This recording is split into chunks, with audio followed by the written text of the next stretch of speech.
네, 마이크 볼륨 조금만 올려주시겠습니까? 모니터 조금만.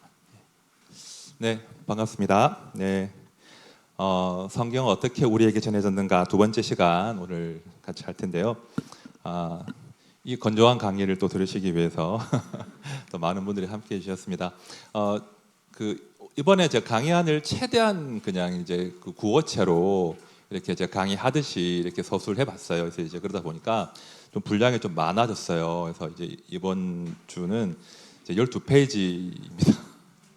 지난주가 9페이지 정도였는데 더 늘었어요. 그래서 이제 앞에 부분은 좀 간략하게 넘어가고 이제 본론으로 바로 들어가도록 하겠습니다.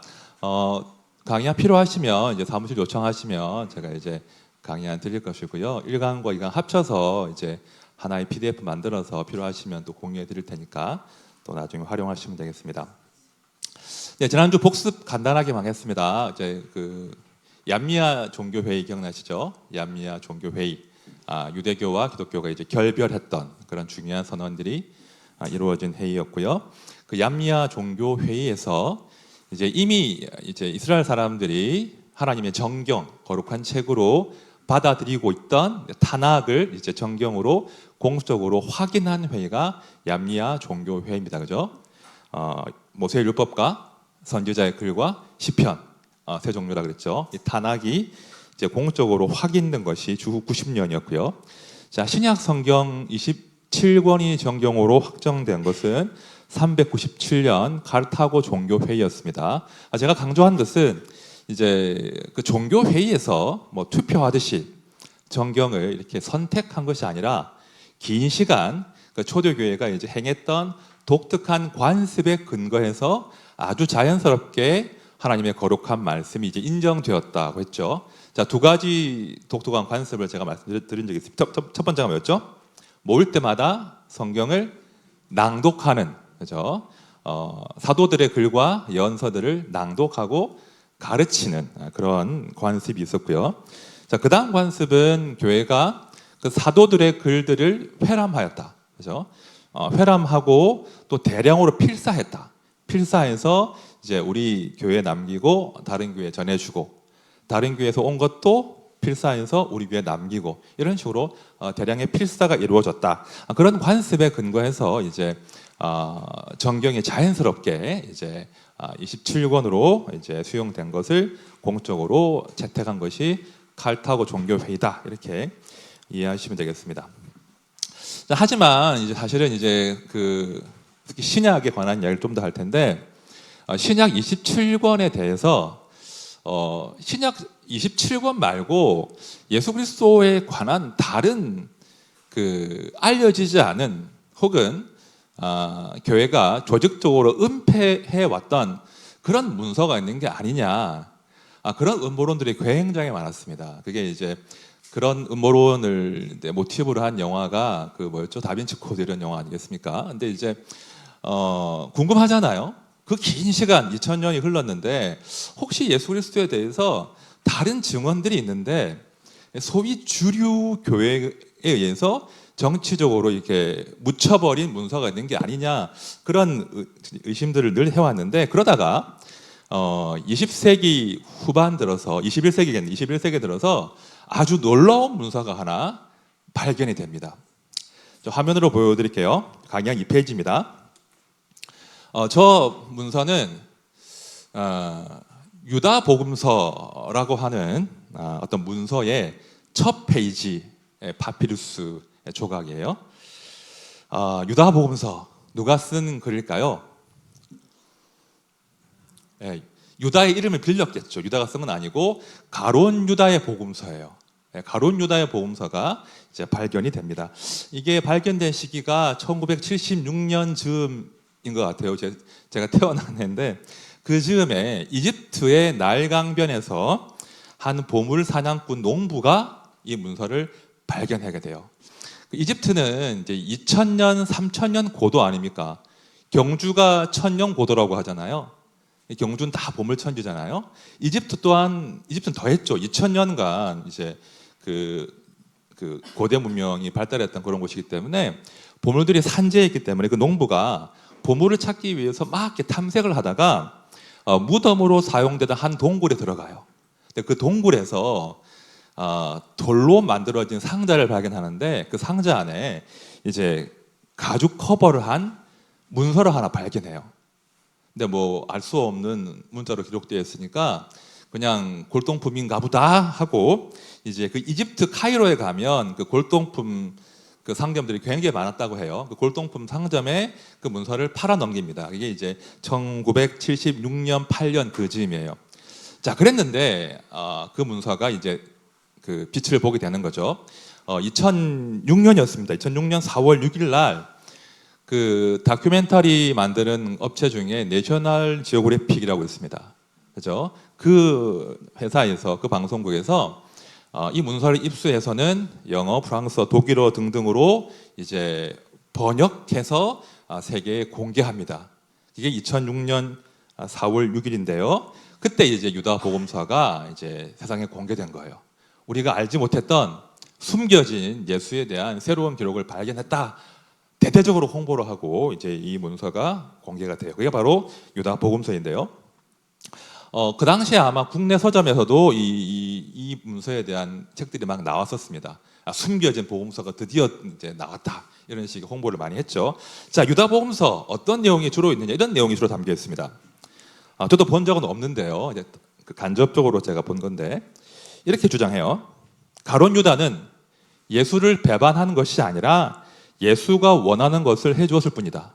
이런 주장합니다. 유다의 행위는 배신이 아니라 순종이다. 왜냐하면 육체를 희생시키는 것이 구원이기 때문이다. 이런 주장을 펴요. 그렇죠? 그러니까 그 유다복음서의 대표적인 두 구절을 제가 읽어드릴게요. 유다야, 너는 누구보다도 큰 자니라. 이런 구절이 나와요. 유다복음서 이런 구절이 나온다고 해요. 번역을 해보니까 유다야, 너는 나를 둘러싼 인간의 육체를 제물로 바칠 것이다. 이런 구절이 나온다고 합니다. 그러니까 이게 이제 그 당시 영지주의라고 하는 이단이 있었거든요. 영지주의. 그러니까 인간의 육체는 물질이고 악한 것이고 열등한 거예요. 영혼과 정신이 우월하고 본질인 거예요. 그러니까 예수님께서 육체가 죽으신 것은 혹은 육체의 감옥에서 벗어나신 것은 오히려 더 잘된 일이라는 거죠.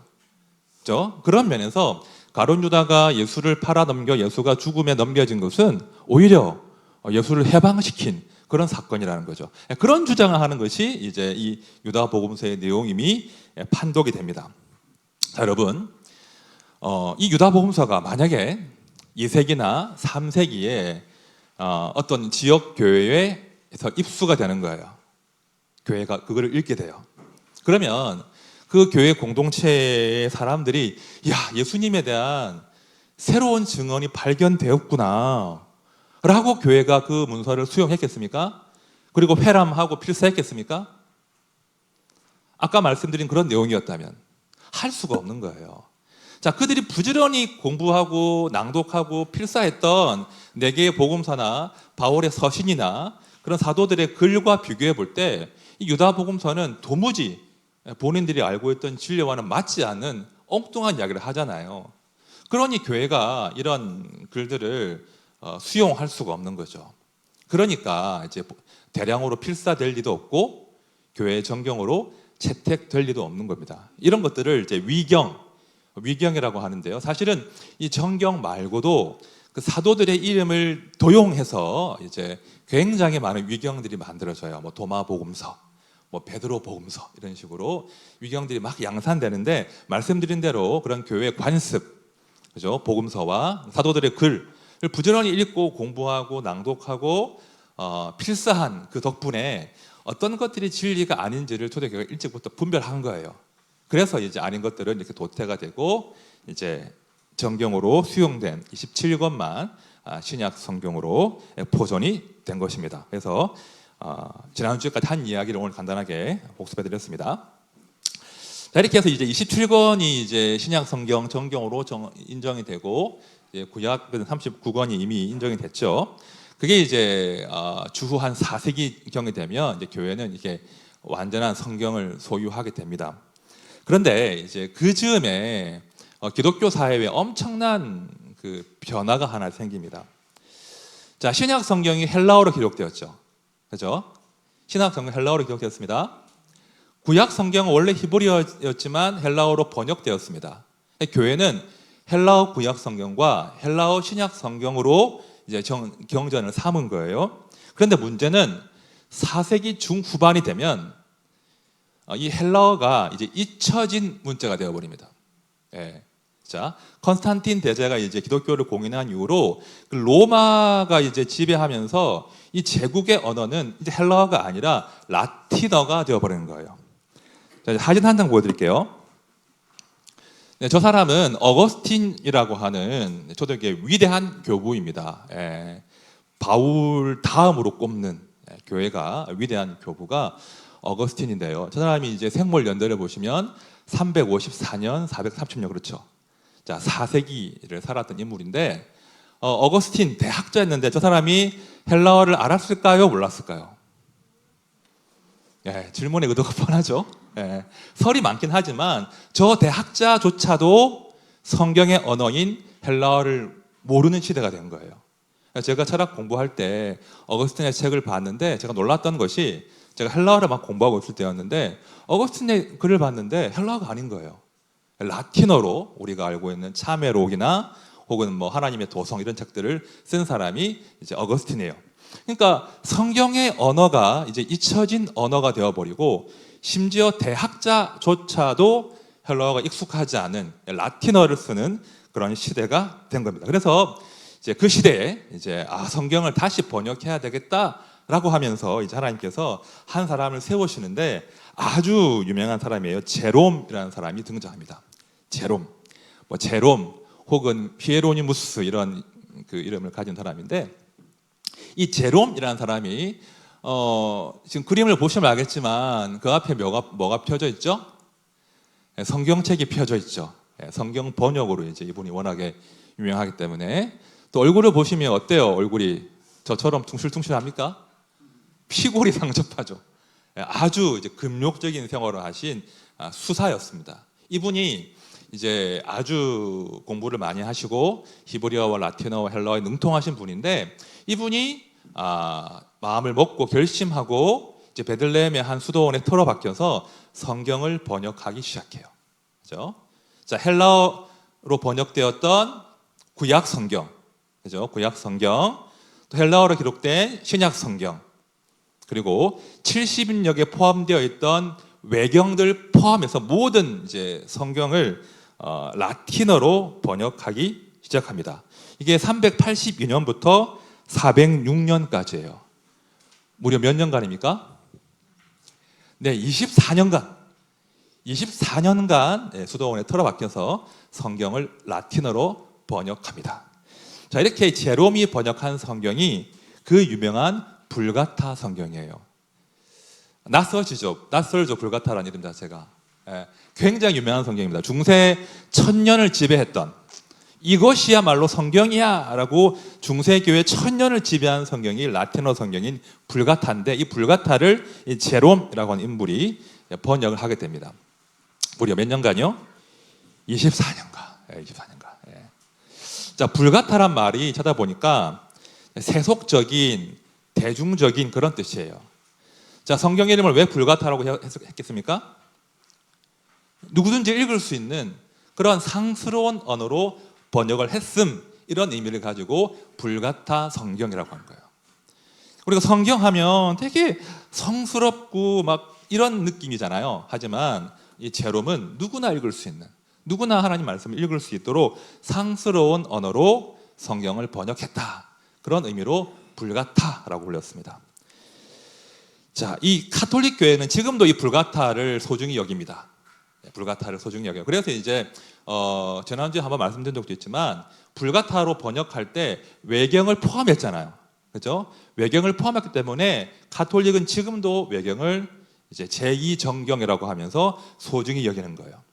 반면에 개신교는 종교개혁 때 다시 성경의 원문으로 돌아가자라고 하면서 이제 히브리어로 기록되지 않았던 제2정경을 뺀 거죠. 그렇죠? 그래서 이제 개신교회는 외경이 없는 그런 성경이 된 것입니다. 아무튼 이 제롬이라고 하는 인물에 의해서 수부에 의해서 이제 성경이 죽은 언어가 아니라 일상의 언어로 번역되어서 널리 읽히게 된 겁니다. 자, 여기까지 한번 이제 번역의 역사를 잠깐 해두고요. 좀 다른 주제로 넘어갔다가 다시 번역 이야기 하겠습니다. 자, 강의한 4페이지네요. 성경의 보존에 관한 이야기를 좀 하겠습니다. 제가 질문을 하나 드릴 텐데요. 여러분, 우리가 가진 그 많은 고문서가 있는데 그 성경의 원본이 남아 있을까요? 그러니까 모세가 쓴 원본이 남아 있겠습니까? 이사야가 쓴 원본이 남아 있겠습니까? 네. 안 남아 있습니다. 원본은 하나도 없어요. 원본은 없고 복사본에 복사본이에요. 알 수 없어요. 얼마나 많이 복사된지 알 수 없는데 우리가 소유한 것은 원본이 아니라 복사본밖에 없습니다. 그러니까 손으로 썼기 때문에 흔히 필사본이라고 하는데요. 자, 그러면 이제 어떤 질문이 생기냐면, 자, 저게 이제 그 파피루스 모습 사진이에요. 이집트 지천에 널려 있는 식물, 저게 중앙에 있는 게 파피루스 사진인데, 저 파피루스의 섬유질을 이렇게 줄기를 잘게 이렇게 떼어내 가지고 겹겹이 쌓아서 파피루스 종이를 만들어요. 오른쪽에 있는 게 이제 파피루스 종이에 쓴 글입니다. 자, 저 파피루스가 남아 있을 리가 없잖아요. 금방 부식되거든요. 그러니까 이제 원본은 남아 있지 않고 복사본, 필사본만 남아 있는데 문제는 우리가 필사본을 신뢰할 수 있는가 하는 것입니다. 필사본을 신뢰할 수 있는가?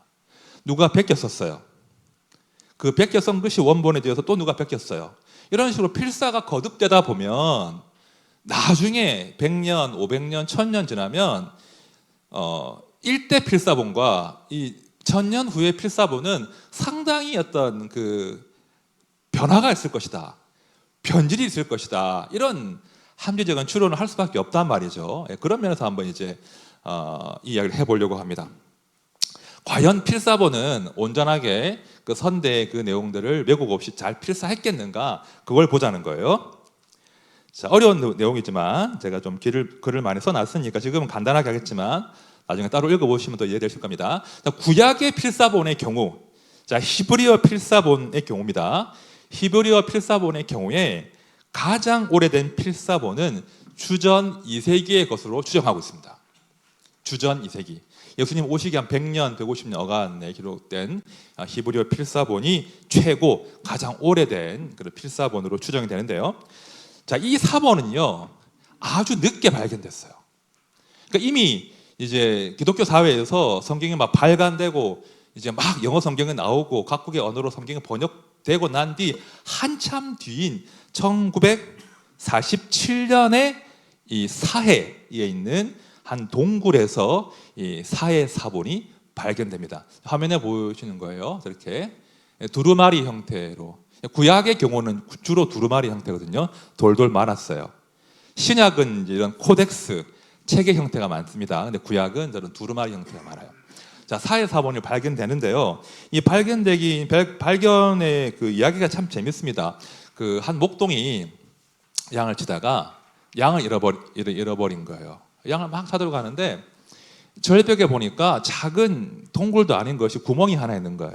그래서 혹시 양이 저 구멍 속에 들어갔나 하고 그 구멍 속으로 돌을 던집니다. 양이 있으면 놀라서 튀어나올 거 아니에요. 돌을 던졌는데 양이 튀어나오지 않고 쨍그랑 뭔가 깨지는 소리가 들리는 거예요.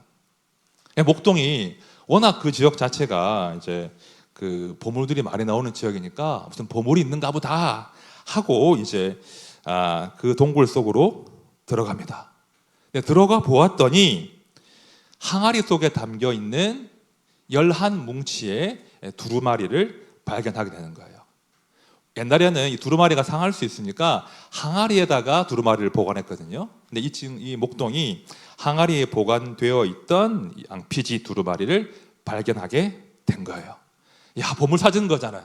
신나가지고 이 목동이 골동품 상인에게 20파운드의 그 양피지 두루마리를 판매합니다. 20파운드라 하면 한화 약 3만 원 정도라고요. 그냥 뭐 또 흔하디 흔한 그냥 고문서인가 보다 하고 팔았어요. 그런데 나중에 알고 보니 엄청난 가치를 지닌 사본이었다는 거예요. 특별히 구약, 그죠? 히브리 성경 그 구약이 히브리어로 이렇게 완전하게 이렇게 필사되어 있는 그런 사본임이 판명됩니다. 지금은 이스라엘 박물관에 보관이 되어 있대요. 이 사회문서가 지금도 발굴 중이고 지금도 번역 중이라고 해요. 자, 그러면 이제 질문이 생기죠. 사람들이 드디어 최근의 최고의 사본이 발견됐다. 기원전 2세기에 기록된 히브리어 사본이 발견됐다. 그러면 그 전까지 최고의 사본이 뭐였냐면 주후 1008년에 만들어진 거예요.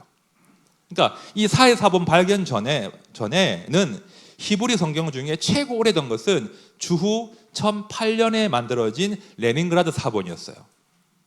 그죠? 엄청 간격이 있잖아요. 근데 이제 그 기원전 2세기니까 이제는 1200년이나 시대를 올라가 버리게 되는 거죠. 맞죠? 이해되십니까? 사람들은 궁금한 거예요. 이 긴 사본의 간격이 있는데 우리는 그 레닌그라드 사본을 기초로 해서 구약 성경을 지금 만들어 쓰고 있는데 그러면 그보다 1200년이나 오래되어 있는 사본이 발견되었으니까 한번 비교해 보자. 당연하겠죠? 하나는 주 1000년에 만들어진 것이고 하나는 주전 2세기에 만들어진 거예요. 그래서 사해 문서와 이제 오늘날의 성경의 토대가 되었던 그 문서들을 비교해 봤어요. 자, 그 결과가 어떨까요?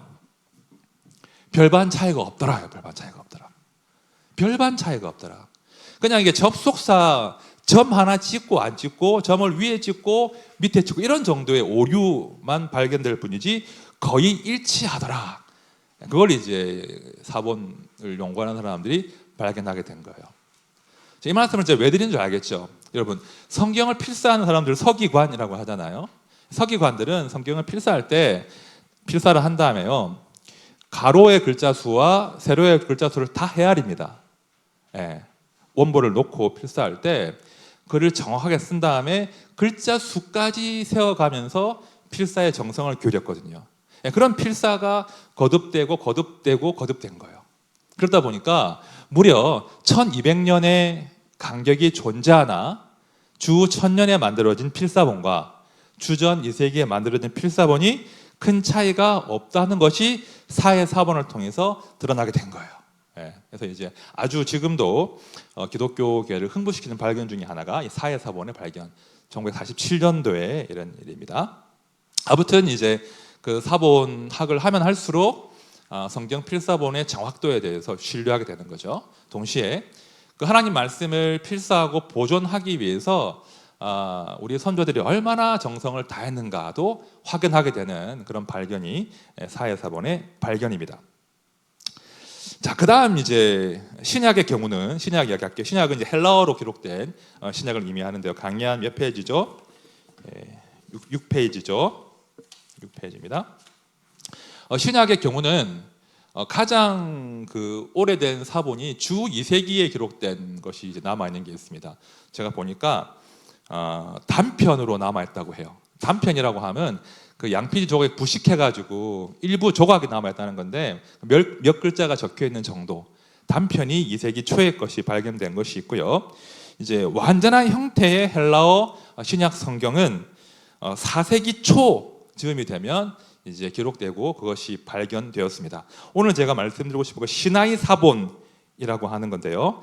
그 시나이 사본이 이제 1859년도에 세상으로 나오게 되는 이야기를 간단하게 하겠습니다. 사진을 보여드리면 이 사람이 이제 독일의 이제 튀시엔도르프라고 하는 이제 성서학 교수인데요. 평가는 다양해요. 이 사람이 정말 고고학자인가 아니면 뭐 도둑놈인가 이런 평가는 다양해요. 왜냐하면 성경 사본을 막 열심히 훔친 구하러 다닌 사람이기 때문에 평가는 다양하나 이 사람이 이제 아주 오래된 헬라 사본을 발견하게 됩니다. 이 사람이 29살 때 한 수도원에 방문하게 돼요. 그 다음 화면 보여주시면 성 가타리나 수도원이에요. 캐서린 수도원이겠죠. 이 사진인데요. 저 수도원은 이집트에 있는 그 시내산 북쪽 자락에 위치한 수도원이라고 해요. 그래서 저 수도원에 가면 오른쪽에 보시면 나무가 있습니다. 무슨 나무일까요? 떨기나무. 모세가 하나님 만났던 떨기나무라고 막 주장하면서 아무튼 이제 떨기나무가 있는 그런 수도원인데 저 가타리나 수도원에 방문해서 이제 며칠을 머무는데 그 수도사들이 추우니까 땔감을 쓰는데 가만히 보니까 너덜너덜한 양피지를 땔감으로 막 떼오고 있더래요. 그래가지고 무슨 이 사람은 고문서에 관심 많으니까 무슨 양피지를 땔감으로 쓰나 하고 양피지를 보니까 헬라어 대문자로 기록된 양피지였던 거예요. 가만히 보니까 이 사람이 전문가니까 양피지의 내용을 보니까 예사로운 글이 아니라 70인역의 일부였던 거예요. 그러니까 헬라어 구약 성경의 일부를 기록한 양피지였던 거예요. 놀래가지고 이제 이 사람이 되게 소중한 거라고 이게 귀중한 거라고 하니까 수도사가 말하기를 이미 한 2바구니는 태워버렸다고 이런 말을 하거든요. 가치를 몰랐던 거죠. 이 사람이 이제 그래서 이제 놀라서 그 밤에 양피지를 이렇게 보니까 정말 신기한 문서인 거예요. 그래서 이제 사정해서 그 43장의 양피지 사본을 가지고 독일로 돌아가요. 그래서 이제 그 사본을 출간하게 됩니다. 자, 그러고도 미련 남아가지고 1853년에 두 번째로 그 수도원에 방문해요. 또 다른 사본이 없을까 해서 방문하는데 그때는 이제 수도원에서 냉담하게 반응합니다. 소문이 나가지고 이제 보물사냥꾼들이 막 수도원에 방문하니까 너도 그렇구나 하고 냉담하게 반응한 거죠. 그냥 쫓겨나요. 그러다가 이제 1859년에 벼르다가 이 사람이 추천장을 하나 받아가지고 그 수도원에 찾아가요. 러시아 황제의 추천장을 받습니다. 왜 그러냐면 그 수도원 자체가 이제 러시아 종교회 소속의 수도원이었거든요. 러시아 황제가 이제 수장이기 때문에 수장의 추천장을 받아가지고 그 수도원에 3차로 방문해요. 그러나 역시 수사들이 냉담하게 반응하는 거예요. 그래서 이제 더 얻을 게 없구나, 그냥 집에 가야지라고 마지막 밤을 보내는데 그 마지막 밤을 보낼 때 그 수도원 그 책임자에게 자신이 가지고 온 그 70인역의 사본을 하나 보여줘요. 그러니까 70인역을 사본을 보여주면서 막 자랑해요. 내가 이렇게 소중한 70인역을 하나 가지고 있다고 자랑하니까 그 책임자도 자기도 뭐 좋은 거 가지고 있다고 하면서 하나 보여주는 거예요. 벽장에서 상자를 꺼내는데 붉은 보자기로 싼 사본을 탁 보여주는 거예요. 보니까 엄청 값어치가 나가는 사본인 게 딱 눈치가 채지죠. 그런데 치센도르프는 모른 척하고 이제 눈치를 딱 시침을 떼면서 한번 뭐 읽거나 한번 보자. 너도 내 거 읽어봐라. 읽거나 보자 하고 방에 가서 밤을 새워서 그 사본을 검토해요. 그 사본을 검토해 보니까 이 사본은 70인역의 일부가 포함되어 있고요. 중요한 것은 헬라어로 기록된 신약 성경 전부를 포함하고 있는 거예요. 연대 또한 상당히 오래된 것이 판명됐어요. 그래서 이제 정말 귀중한 사본을 발견했구나 하고 하면서 그 수도원 측에 사본을 팔라고 합니다. 이걸 나한테 팔아라. 근데 거절해요. 팔지 않겠다고 해요. 낙심해서 이제 그 카이로로 돌아오는데 마침 카이로에 누가 있었냐면 그 가타리나 수도원의 원장이 카이로에 머물고 있었어요. 마침 원장이. 그래서 이제 티센도르프가 원장에게 막 호소를 해요.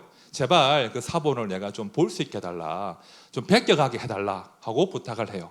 원장이 오케이 하고 그 사본을 수도원에서 이집트의 수도 카이로로 공수해 옵니다.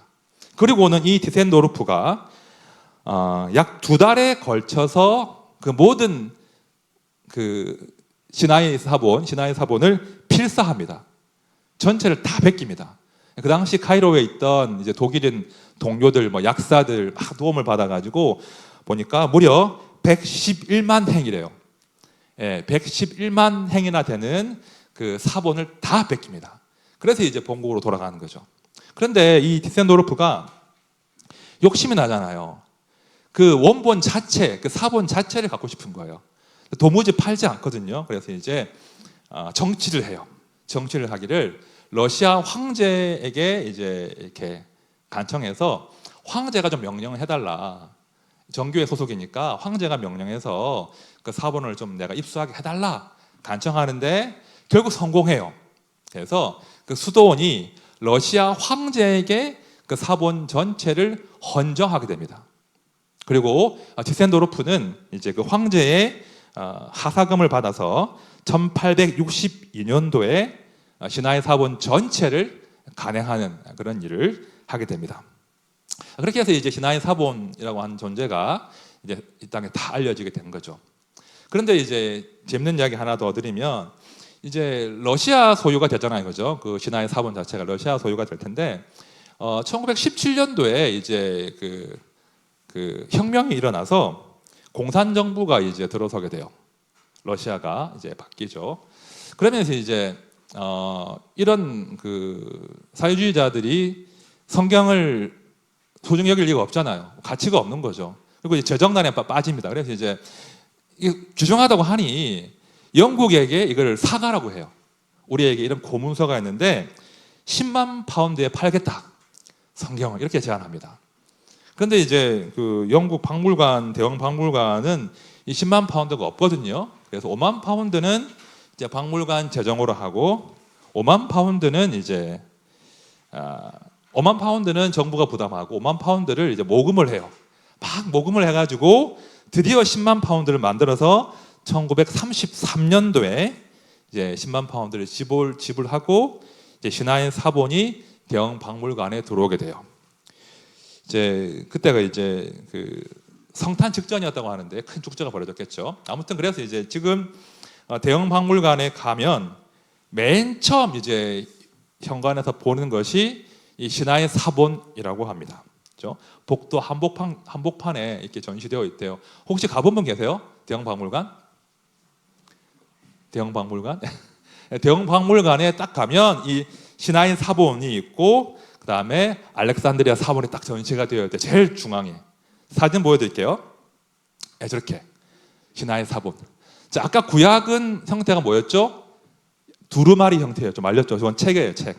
코덱스 형태로 기록된 신약 헬라어 사본, 이제 기원전 주후 5세기 정도 기록된 것으로 추정되는 그런 사본이 이렇게 이 땅에 나오게 된 것이죠. 그래서 이제 우리가 오늘날 소유하고 있는 그 신약 성경은 저 사본에 많은 도움을 받았어요.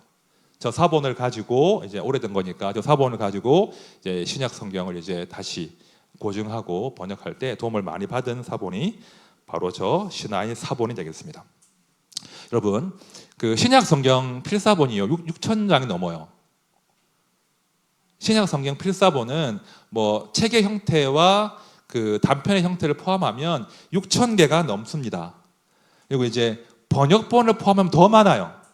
근데 헬라어 사본만 해도 6,000개가 넘습니다. 그래서 사본의 수가 다른 어떤 고대 문서들과 비교할 수가 없어요.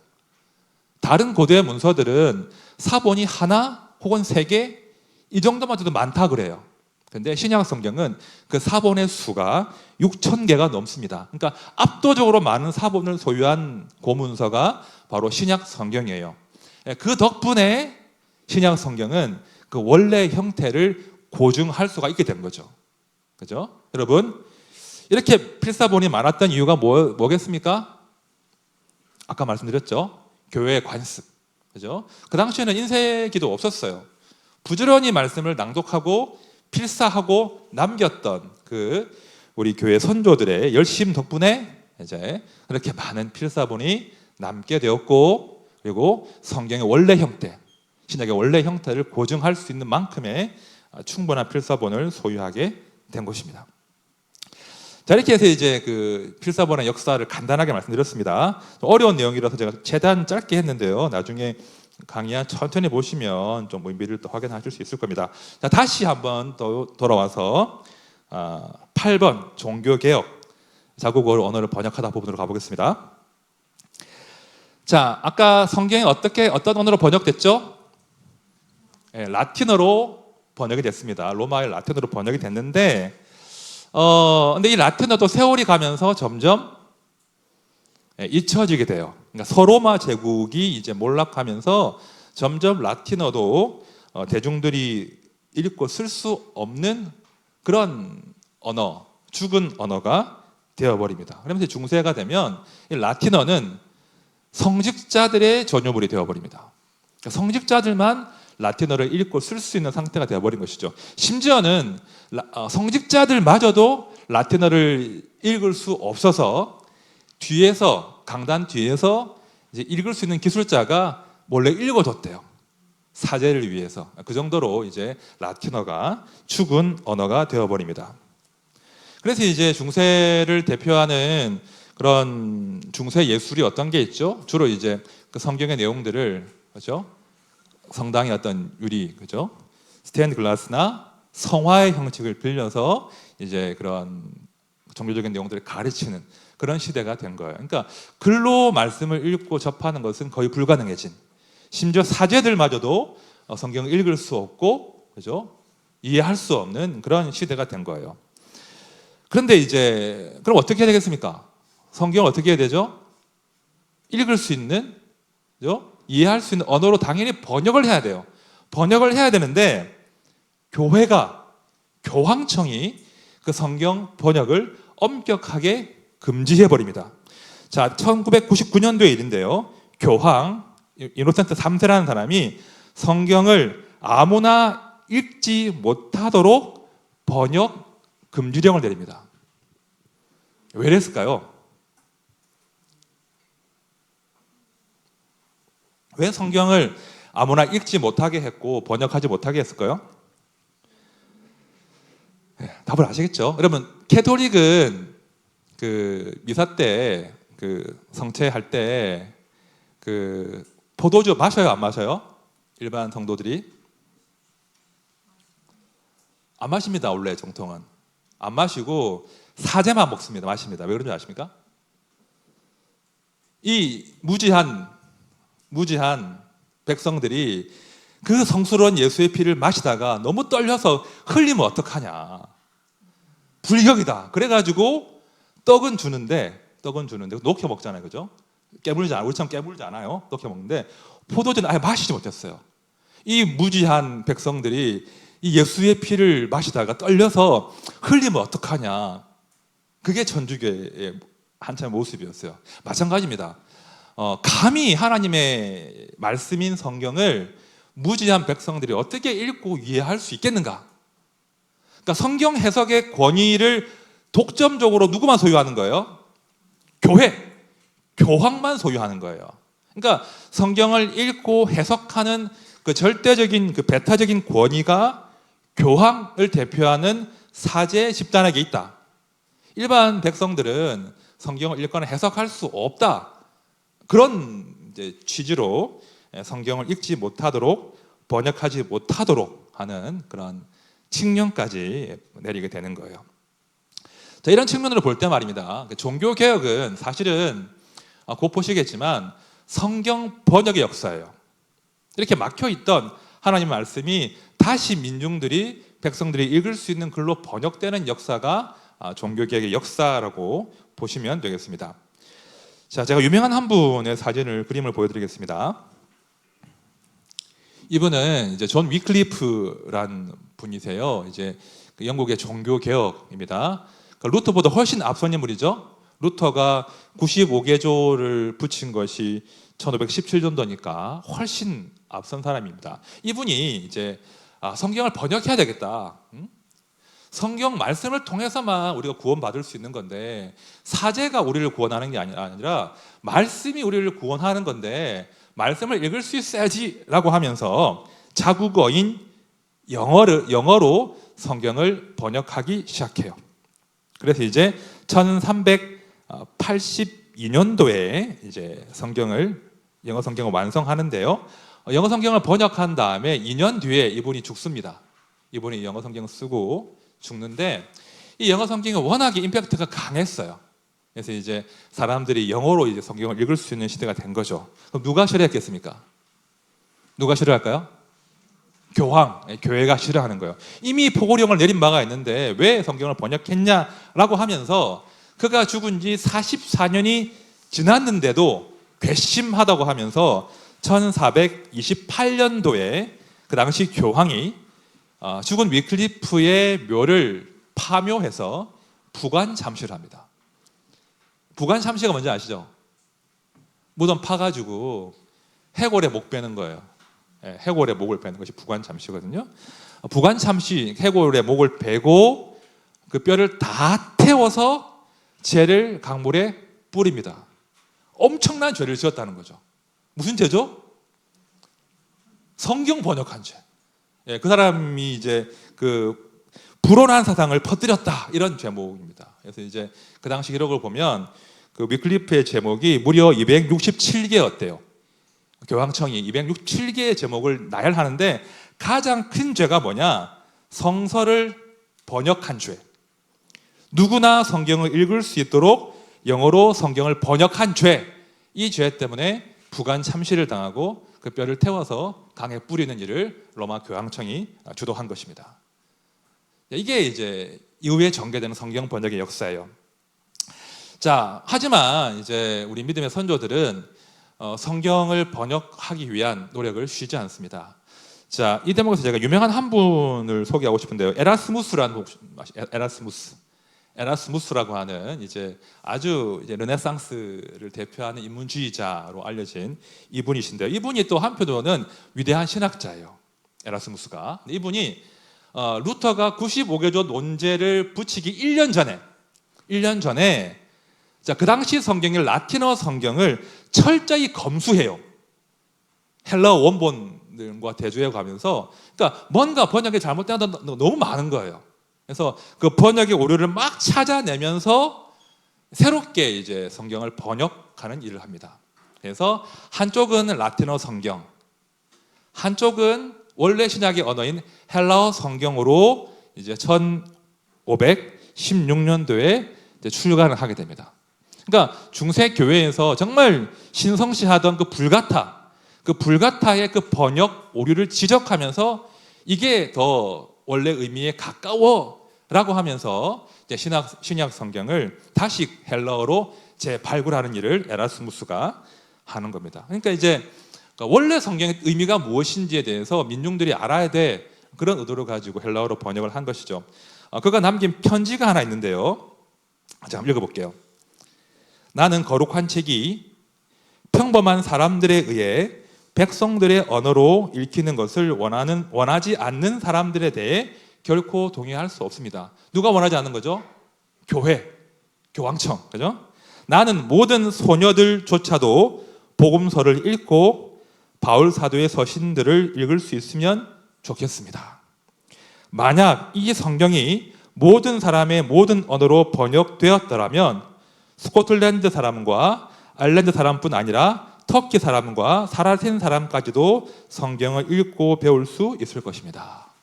예, 그러니까 그 당시 그 교회가 독점하고 있던 그 성경 해석의 어떤 그 권위의 정면으로 도전하면서 이제 모든 사람들이 자기 언어로 성경을 읽을 수 있어야 된다라고 주장한 사람이 에라스무스예요. 자, 그래서 그가 이런 마음으로 번역한 원래 언어에 가까운 헬라어 성경이 그 당시에 개혁가들에게 큰 영향을 미치게 된 거예요. 그래서 이제 56년도에 에라스무스가 성경을 새로 편찬하고 그 다음 해에 그 영향으로 루터가 성경을 제대로 깨닫고 95개조 반박문을 이제 성당 문에 이렇게 붙이게 되는 겁니다. 자, 루터 또한 여러분 이제 이 사람이 그 이단으로 이제 사형당할 위기에 처했을 때 숨거든요.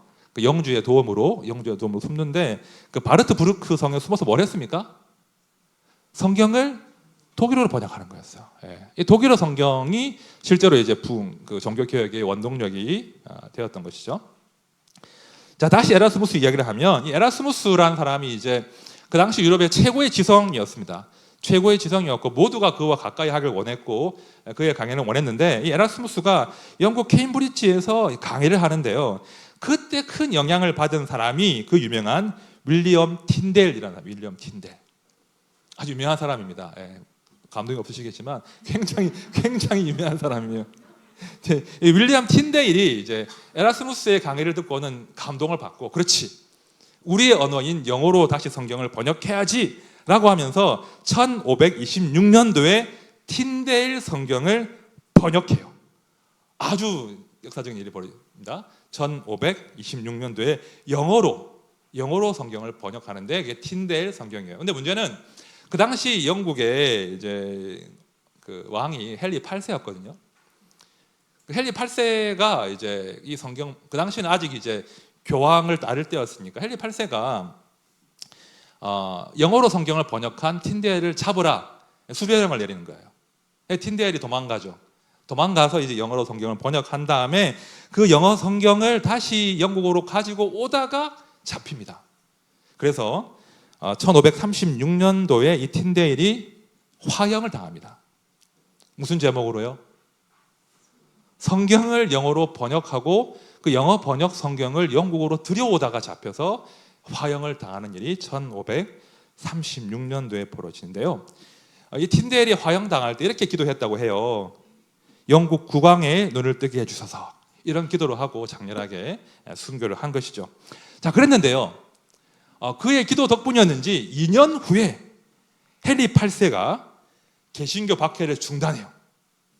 개신교 박해를 중단하고는 틴델 성경의 완성된 형태인 대성경을 모든 교회에 비치하라, 그런 명령을 내리게 됩니다. 사진 보여드릴게요. 이분이 헨리 8세예요. 굉장히 위풍당당한 사람이죠. 이 사람이 이제 그 재혼 문제로 이제 교황청과 갈등을 빚다가 교황이 재혼을 허락하지 않으니까 수가 틀려가지고 이제 우리는 교황과 결별하고 영국만의 교회를 만들거든요. 이게 뭘까요? 성공회 국교회를 만들어요. 그러면서 이제 개신교도들이 이제 활동을 할 수 있는 시대가 열린 거죠. 아무튼 이제 이 헨리 8세가 영어로 번역된 대성경을 이제 모든 교회에 비치하라, 이런 명령을 내리고 바야흐로 영국 국교회가 이제 종교 개혁의 물결을 타게 되는 거예요. 그런데 헨리 8세가 죽은 다음에 그다음 왕이 그 피의 여왕 메리라고 하는 사람이에요. 피의 메리라고 하죠. 이 사람이 이제 헨리 8세의 딸인데 이 사람이 다시 돌아가요. 다시 가톨릭으로 이제 전환하자라고 하면서 개신교들을 대대로 박해하고 죽이기 시작해요. 그래서 피의 메리라고 하는 별명이 붙은 거죠. 그때 이제 영국 개신교도들이 대거 스위스로 망명을 떠납니다. 스위스로 망명을 떠난 다음에 이제 거기서 자기들의 언어로 영어로 성경을 펴내는 그것이 바로 제네바 성경이에요. 이건 별로 중요하지 않습니다. 아무튼 성경을 이제 그 망명자들이 틴델 성경을 토대로 해서 그들만의 성경을 펴내는 거죠. 그럼 영국에 두 가지 버전의 영어 성경이 존재했죠. 하나는 뭐죠? 헨리 8세가 명령해서 교회에 비치된 대성경이 하나 있고, 그리고 망명자들이 스위스에서 번역한 제네바 성경이 있죠. 두 개의 영어 성경이 이제 존재하게 된 거예요. 그러다가 이제 사람들이 막 그 나중에 이제 제임스 1세가 즉위한 다음에 다시 이제 그 국교회의 나라가 된 다음에 이 두 개로 갈라진 대성경과 제네바 성경을 하나로 통합하자. 한 나라에 한 성경이면 되지 않냐, 우리 언어인데, 그런 이제 제안을 하게 되면서 제임스 1세가 6년 동안 서포트를 하면서 옥스퍼드와 캠브리지에 모여서 학자들이 다시 성경을 통합하기 위해서 이제 성경 번역 작업에 몰두합니다. 자, 그렇게 해서 1611년도에 출간된 성경이 바로 그 유명한 킹 제임스 성경이 되는 거예요. 킹 제임스 성경. 자, 이 성경이 사실 이제 나중에 이제 그 영국에서 이제 아메리카로 떠났을 때 그 이민자들이 읽었던 성경이 바로 킹 제임스 성경이에요. 그러니까 신대륙을 그래서 이제 나라를 세울 때 그들의 신앙의 정체성을 형성한 성경이 윌리엄 틴데일이 화형을 당하면서까지 번역하고 전수해 주었던 그 성경을 토대로 해서 이제 킹 제임스 번역이 완성되고 신대륙에서 그 나라를 이제 기독교의 나라로 세울 때 기초가 되는 성경이 된 겁니다. 이렇게 해서 이제 성경이 막 박해에도 불구하고 번역되는 역사가 이어지는 겁니다. 뒤에 굉장히 많은데요. 다 하면 안 되잖아요, 그죠? 그래서 오늘 여기까지 하고 다음에는 제가 뭘 하려고 하냐면 그 우리말 성경 번역 역사를 한번 다음에 기회 되면 할게요. 제가 하거나 뭐 아니면 장 목사님이 하거나 하세요. 자, 나중에. 그래서 아무튼 이렇게 성경 번역 역사 일단락을 여기까지만 하겠습니다. 제가 이제 마무리하면서 말씀드리고 싶은 것은 우리가 이제 2주에 걸쳐서 정말 짧게 본 거예요. 2주에 걸쳐서 성경이 어떻게 우리에게 전해졌는가 그 역사를 간단하게 보았는데요. 잊혀졌던 성경이 요시야 왕에 의해서 발견됐죠.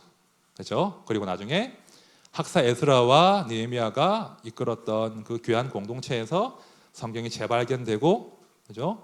번역되기 시작하고 정경으로 채택되고 수많은 질곡을 겪으면서도 다시 번역되고 하면서 지금 우리에게까지 전해진 겁니다. 그냥 뭐 뚝 떨어진 책이 그냥 전해진 것이 아니라 수많은 그 믿음의 선진들이 흘린 그 피와 땀 덕분에 오늘 우리에게 하나님 말씀이 전해진 것입니다.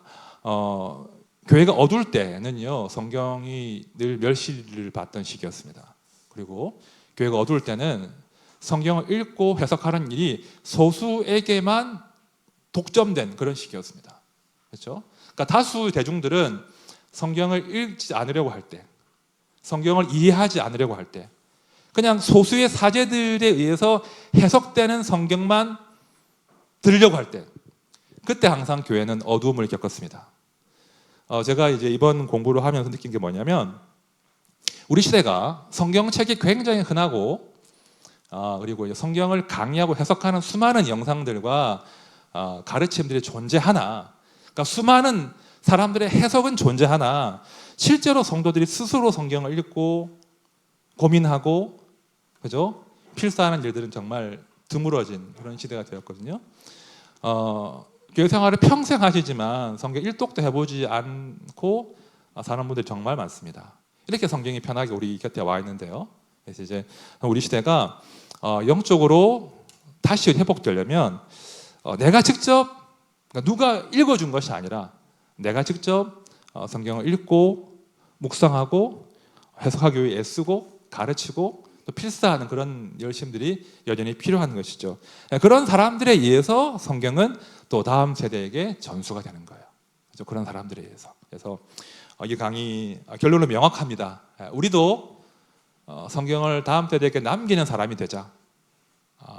그 말인즉슨 내가 읽고, 그죠? 내가 이해하고 묵상하고 가르치고 또 필사해보는 그런 열심히 성경을 우리가 사랑할 때 우리의 성경이 또 다음 세대에게 왜곡 없이 전수되지 않겠는가, 그런 생각을 해봤습니다. 그래서 우리가 이 성경 기록과 번역과 보존의 역사에 우리가 또 기쁨으로 동참하고, 그래서 또 말씀을 가까이 하는 올 한 해 되시기를 진심으로 축복드립니다.